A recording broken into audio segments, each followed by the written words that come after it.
Next Bangla politics, বাংলার রাজনীতি।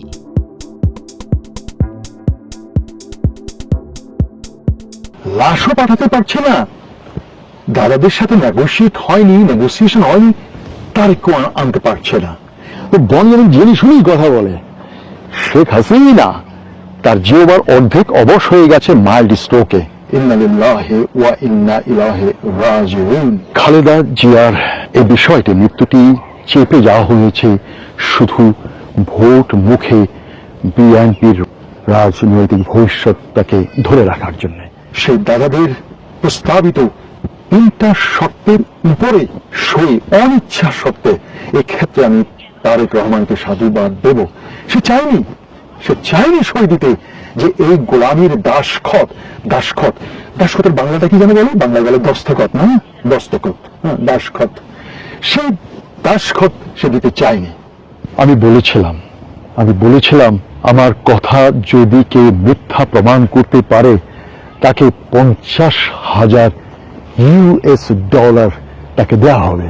আজ আমার প্রিয় সেই নেত্রী খালেদা জিয়ার মৃত্যু ঘোষণার আগ পর্যন্ত কেউ বনি আমিনের সেই $50,000 নিতে পারেনি। একটা বিষয় আপনাকে বলে রাখি, আমি যখন এই যে মাথায় যে পগড়ি আছে না, পগড়ি, এটা আমার ট্রেডমার্ক। এই পগড়িটা যখন থাকবে তখন বুঝতে পারবেন যে বনি আমিন কোন বিশেষ তথ্য নিয়ে আপনাদের সামনে হাজির হয়েছে, অথবা বিশেষ কিছু কথা আপনাদেরকে বলবে। প্রিয় বন্ধুরা, আমি এবার বলবো ইন্না লিল্লাহি ওয়া ইন্না ইলাইহি রাজিউন, আপনাদের সাথে বলবো। তবে এককভাবে আমি বনি আমিন এই 2025-এর 6 ডিসেম্বর আমি মনে মনে নীরবে, এবং আমার টিম মেম্বার যারা আছে 4টি দেশে, আমার এই টিম মেম্বাররা সহ আমরা ইন্না লিল্লাহি ওয়া ইন্না ইলাইহি রাজিউন পড়েছিলাম। কিন্তু তখন আমি যদি এটা বলতাম যে আমার প্রাণ প্রিয় নেত্রী খালেদা জিয়া তিনি ইহকাল ত্যাগ করেছেন, তখন কিন্তু একটা গালি কিন্তু মিস হতো না। আপনারা কিন্তু আমাকে গালিতে আমাকে জর্জরিত করে দিতেন। বন্ধুরা, আমি তখন আকারে ইঙ্গিতে 6 ডিসেম্বরে এই যে পগড়ি, আমি আমার মতো করে উচ্চারণ করি, পগড়ি, এই পগড়ি মাথায় দিয়ে আমি একটা গান করেছিলাম, একটা গান লিখো আমার জন্য। এখনো আছে, আমার ফেসবুক পেজে আছে, একটা গান লিখো আমার জন্য। একটা গান লিখো আমার জন্য, না হয় আমি তোমার কাছে ছিলে মতি নগণ্য। একটা গান লিখো আমার জন্য, না হয় আমি তোমার কাছে। তবে মাঝে মাঝে আমি আমার স্ত্রী ভেরোনিকার ছবি দিয়েছি। সেই ক্ষেত্রে আমি খালেদা জিয়ার ছবি দেওয়ার কথা ছিল, কারণ তখন কিন্তু আপনারা আমাকে বাজে কথা বলতেন। সে যাই হোক, তিনি মারা গেছেন 6 ডিসেম্বর বিকেল 4টা। আমরা বলবো তিনি দেহ ত্যাগ করেছেন 6 ডিসেম্বর 2025 বিকেল আনুমানিক, আমি অ্যাকুরেট না। এখন আপনারা অনেকে বলতে পারেন গত 2 সপ্তাহ ধরেও কিন্তু আপনি তার মৃত্যু নিয়ে কথা বলেছেন, কখনো বলেছেন 18 তারিখ মারা গেছে, অর্থাৎ সবই এই মাসের ভেতরে, কখনো বলছেন 14 তারিখ মারা গেছেন। এগুলো হচ্ছে যে আমার সোর্সকে যেন কোনোভাবে যেন বিপদে না পড়তে হয়, বা আমার যেই রাষ্ট্রের জন্য আমি কাজ করি বা যেই রাষ্ট্রের সাথে আমি আছি সেই রাষ্ট্রের সাথে যেন আমার কন্ট্রাকচুয়ালটা যেন ক্ষতিগ্রস্ত না হয়। প্রিয় বন্ধুরা, আমি আবার বলে রাখছি, আজ যেহেতু মৃত্যু ঘোষণা হয়েছে, তিনি মারা গেছেন খালেদা জিয়া 2025-এর 6 ডিসেম্বর আনুমানিক বিকেল 4টা। সেই 4টা কিন্তু আমি সিডনির 4টা বলছি, আপনাদের কয়টা 4টা সেটা জানি না, আমাদের সাথে মনে 4 ঘন্টা ডিফারেন্স। আমাদের বিকেল 4টা, 4:30টায় তিনি মারা গেছেন। সেই উদ্দেশ্যেই আমি বিকেল 5টা কি 6টায় একটা গান লিখো আমার জন্য, সেই গানটা করেছিলাম। এখন প্রশ্ন আসতে পারে যে খালেদা জিয়া যখন মারা যায়, তাহলে এই মৃত্যুটাকে কেন চেপে যাওয়া হচ্ছিল, চেপে, আমি একটু টেনে বলবো, টেনে বলি, কারণ আল্লাহ বলেছেন এই জন্মদেশীদেরকে টেনে টেনে কথা বললে ওদের কর্ণকুহরে প্রবেশ করে। তো সেই জন্য বলছি আমি চেপে গিয়েছিলাম বা তারা চেপে গিয়েছিল, কারণ বিএনপির রাজনীতি সম্পূর্ণ নির্ভর ছিল এই দেশমাতা খালেদা জিয়া এবং তার প্রবাসী পুত্র তারেক রহমানের উপরে। বিশেষ কিছু কারণে তারেক রহমান আসতে পারেননি। আমি বলেছিলাম সে কখনোই আসতে পারবে না, কারণ আমি বলেছিলাম, বুঝে শুনে বলেছিলাম, কিন্তু আমি শেষ পর্যন্ত ভাবিনি যে তারেক রহমান সেই 3টি শর্তের উপরে সই দিয়ে দেশে ফিরবে, এটা আমি ভাবিনি। এই বন্ধুরা, খুবই খারাপ লাগছে, কষ্ট লাগছে। আমি একটা কথা বলে রাখি, একটা বিষয় আপনারা মনে রাখবেন, খালেদা জিয়ার দেহটাকে লন্ডনে নেয়ার জন্য 6-7 ডিসেম্বরের মধ্যে কিন্তু নানা রকম পরিকল্পনা চলছিল। কাতার এয়ারলাইন্স তারা প্লেন দেবে, কিন্তু সমস্যা হচ্ছে ব্রিটেনের হোম অফিস তারা বলল খালেদা জিয়াকে ফ্লাই করার আগে অবশ্যই তার মেডিকেল সার্টিফিকেট আমাদেরকে ভিসা অফিসকে দিতে হবে, প্রমাণ করতে হবে যে তিনি ফ্লাই করার যোগ্য অথবা তিনি জীবিত। কিন্তু আমার জন্মদেশের যারা খালেদা জিয়ার মৃত্যুকে রাজনৈতিক স্বার্থে যারা চেপে রেখেছিল, তারা সেটা হোম অফিসকে দিতে তারা ব্যর্থ হয়েছে, যার ফলে ব্রিটেন সেই ভিসা তারা দেয়নি, কাতারও প্লেন পাঠায়নি। এয়ার অ্যাম্বুলেন্স সে 5 তারিখে আসবে, 6 তারিখে আসবে, আবার বলে রাখছি আমি যা বলছি সব ডিসেম্বর। আমি যদি 2-4 বা 420 এই শব্দটাও বলি, আপনি বলবেন যে 420 তারিখে, অর্থাৎ ডিসেম্বর তারিখে। তো ওই 4-5 তারিখের দিকেও কিন্তু বেশ ওনাকে নিয়ে কোনোভাবে ওড়াতে চেয়েছিল। তারেক চেয়েছিল যেহেতু তার আশাটা নিরাপদ না, তাহলে মৃত্যুর সময় অথবা ডেড বডিটার সামনে অন্তত একটু কিছুটা নাটক করে যেন দেখাতে পারে যে মায়ের মৃত্যু শয্যায় তার একমাত্র পুত্র হাজির। কিন্তু না, সেটা করা সম্ভব হয়নি। ব্রিটেন হোম অফিস কোনো ভিসা দেয়নি এবং এয়ার কার্গো, আমি বলবো যে অ্যাম্বুলেন্স, তারাও রিফিউজ করেছে। এখন তিনি মারা যাওয়ার পরে লাশও পাঠাতে পারছে না, দাদাদের সাথে নেগোসিয়েশন হয়নি, তারেকও আনতে পারছে না। কিন্তু এইদিকে এস আলমের সাইফুল, ভূমিপুর সাইফুজ্জামান, সেই জয়ের পুরা কি যেন নাম, শেখ হাসিনা জয়, মানে পুরো নাম মানে শেখ হাসিনা জয়ের নির্দেশে তখন ওখানে ঘুঁটি নাড়ছিল সাইফুজ্জামান ভূমিপুর, সেখানে এস আলমের সাইফুল আমার বছর 2 বড়, একই বিশ্ববিদ্যালয়ের, আমি তাকে অনেক রাত থেকে চিনি। সে যা হোক, এগুলো ব্যক্তিগত জিনিস। এরপরে দেশের ভেতরে ঘরের শত্রু বিভীষণ, শিলং সালাউদ্দিন, মির্জা আব্বাস, তারপর আমার চট্টগ্রামের সেই আমির খসরু, তারা মাঝখানে সেই দাদাদের 2-3 জন গুরুত্বপূর্ণ লোককে রেখে ত্রিমুখী নেগোসিয়েশন চলছিল কিভাবে কি করা। কারণ খালেদা জিয়া এখন মারা গেছে, এখন লাশ নিয়ে যদি ছেলের সামনে হয়, লাশ নিয়ে ছেলের কাছে যেতে হবে, অথবা ছেলেকে লাশের কাছে আসতে হবে, কিন্তু লাশ তো নেওয়া যাচ্ছে না। শেষ পর্যন্ত এই তারেক সেই দাদাদের প্রস্তাবিত 3টা শর্তের উপরে সই অনিচ্ছা সত্ত্বে, এক্ষেত্রে আমি তারেক রহমানকে সাধুবাদ দেব। সে চায়নি সই দিতে, যে এই গোলামীর দাসখতের বাংলাটা কি যেন বলে, বাংলায় বলে দস্তখত, না দস্তখত, হ্যাঁ দাসখত, সেই দাসখত সে দিতে চায়নি।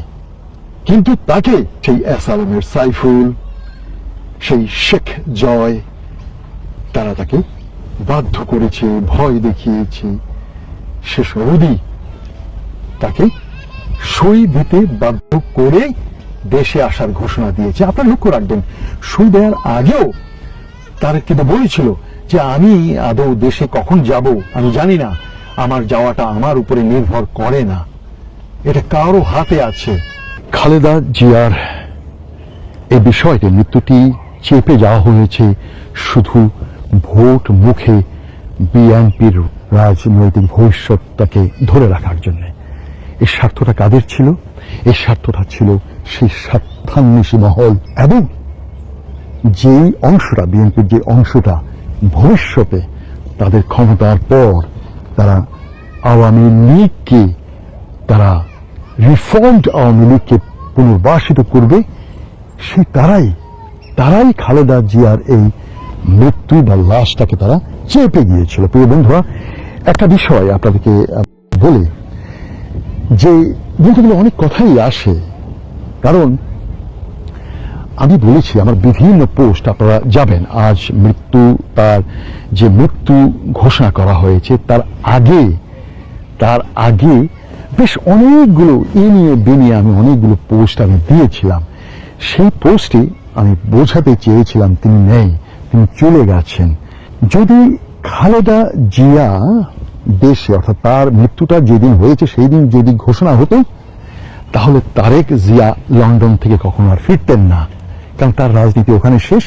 আর যে স্বার্থান্বেষী যে বিএনপির যে লোকগুলো, তাদেরও সেই পারপাস সার্ভ হতো না। এবং দাদাদের হাতে একমাত্র ঘুঁটি ছিল এই বিএনপির স্বার্থান্বেষী মহল। দাদারাই যেভাবে ছক এঁকে দিয়েছিল, ঠিক সেই ছক মোতাবেকই কাজ হয়েছে। তারেক জিয়া প্রবাসে থাকা অবস্থায় যদি মাকে মৃত ঘোষণা করা হতো, তাহলে বিএনপির রাজনীতি শেষ, তার জিয়া আসতো না। আবার তারেক জিয়া নামার পরের দিনেই যদি খালেদা জিয়ার মৃত্যু ঘোষণা করা হতো, তখনও জনমনে একটা প্রশ্ন থাকতো যে উনি আসলেন, তারপরের দিনে মারা গেলেন। আপনাদের মনে আছে বনিয়ামিন তখন বলেছিল যে না, মৃত্যু এখন ঘোষণা করবে না, একটা কুলিং পিরিয়ড বলে এটাকে, ইংরেজিতে বলে কুলিং পিরিয়ড, যে তারেক আসবে, আসার মিনিমাম এক সপ্তাহ সময়ের ভিতরেই তারপর তারা মায়ের মৃত্যু ঘোষণা করবে। অর্থাৎ বিএনপির ভোট প্রচারণা, বিএনপির রাজনীতি বেঁচে গেল। আপনারাও আর তারেককে কোনো দোষ দেবেন না যে না, মায়ের মৃত্যুর সময় ছেলে ছিল না। ঠিক আছে, মায়ের মৃত্যুর সময় এই যে অপবাদ, এই অপবাদ থেকে তাকে বাঁচিয়ে দেওয়া হলো। শরৎচন্দ্রের একটা গল্প মনে আছে, যে শরৎচন্দ্র তার সেই গল্পের নায়িকার নাম মনে করে বলেছিল, অমুক মরিয়া প্রমাণ করিল সে জীবিত ছিল।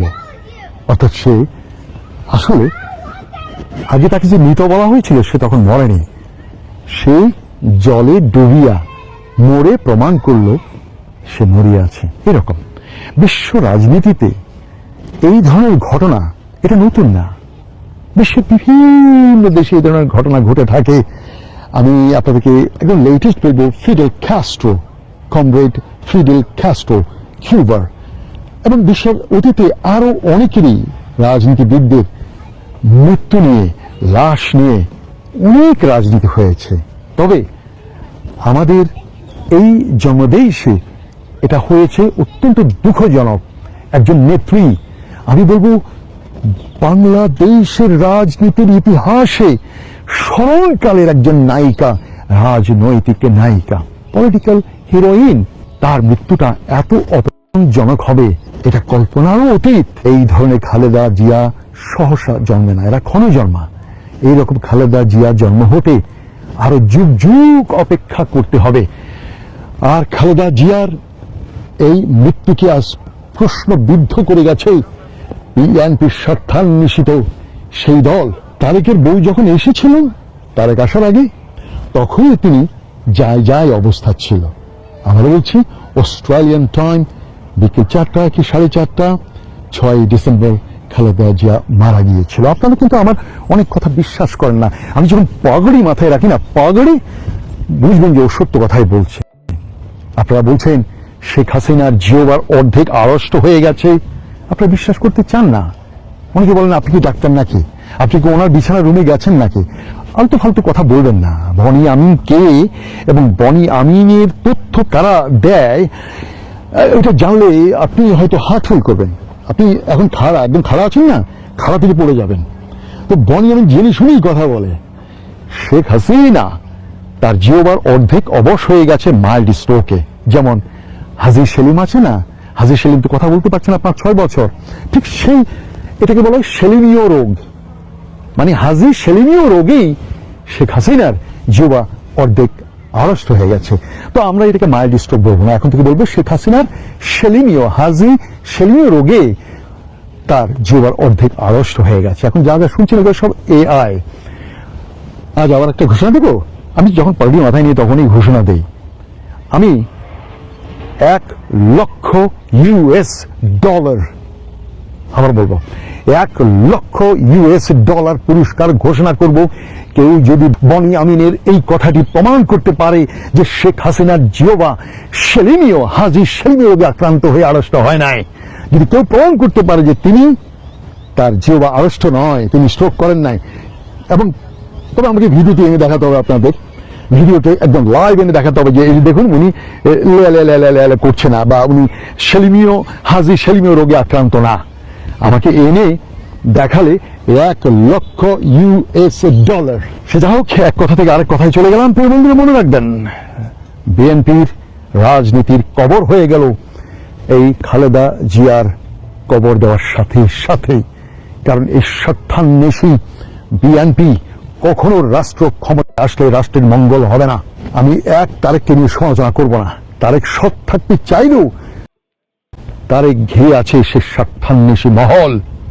তাকে দিয়েই সেই পরিশুদ্ধ রিফাইন্ড আওয়ামী লীগকে প্রতিস্থাপন করে আগামী 2 বছর পরে সেই আওয়ামী লীগই সেই সিন্দাবাদের বুড়ির মতো আপনার কাঁধে এসে জগদ্দল পাথরের মতো বসবে। এই সেই আওয়ামী লীগ, প্রত্যেকটা বিষয় পরিকল্পিত। আর এই পরিকল্পনা আসে সবজি খাওয়া দাদাদের মাথা থেকে। সবজি খেলে মাথা ঠান্ডা থাকে, ঠান্ডা ঠান্ডা। মজো মারতে হবে না, মজো মারলেই ঠান্ডা না, এগুলো মজো না। কোকা কোলা মারলে বরং ঠান্ডা হয়, মজো মারলে হবে না। দাদারা কিন্তু মজো মারে না, কোকো মারে না, ওরা মারে থামস আপ। ওরা থামস আপ মারে আর সবজি মারে। ওই সবজি মেরে মেরে আমার জন্মদেশের লোকগুলোকে বোকা রেখে গেছে। প্রিয় বন্ধুরা, সুতরাং ভরসা একমাত্র দেশের সুরক্ষা, দেশের স্বাধীনতাকে ধরে রাখার জন্য। স্বাধীনতার যুদ্ধের সময় কি হয়েছে ওটা বলবেন না, স্বাধীনতাকে ধরে রাখা, সার্বভৌমত্বকে ধরে রাখার জন্য এখন একমাত্র ভরসা হচ্ছে বাংলাদেশ জামায়াতে ইসলাম। আর বাংলাদেশ জামায়াতে ইসলাম অথবা তাদের জামায়াত বান্ধব কোন সরকার যদি ক্ষমতায় আসে, আমি বনি আমিন ঢাকা বিশ্ববিদ্যালয়ের জন্য যে 2টি ঘোষণা দিয়েছি সেগুলো কিন্তু এখনো বলবৎ। এবং একটা বিষয়, ঢাকা বিশ্ববিদ্যালয় থেকে স্কলারশিপ দিয়ে আনা, সেটা কিন্তু প্রসেস চলছে, আর একটা হবে। আমি সেই 2টো শর্ত কিন্তু ঘোষণা এখনো আছে, আমি আবার আজ ঘোষণা দিচ্ছি।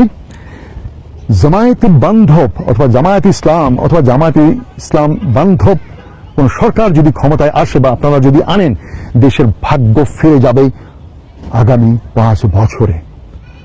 2 বিলিয়ন। এবার অনেকে মস্করা করবে, বিলিয়নের কয়টা শূন্য না, কয়টা ছিদ্র? না না, এগুলো ওই বিএনপির এমপিদের কই ছিদ্র না দেখিয়ে আমি আপনাদেরকে ছিদ্রের পর ছিদ্র দেখিয়ে যাচ্ছি। ও অনেকগুলো ছিদ্র মিলে হয় বিলিয়ন। $3 বিলিয়ন 5 বছরে বাংলাদেশে বিনিয়োগ করা হবে 3টি দেশ থেকে। বনি আমিন সেটার গ্যারান্টি দিচ্ছে।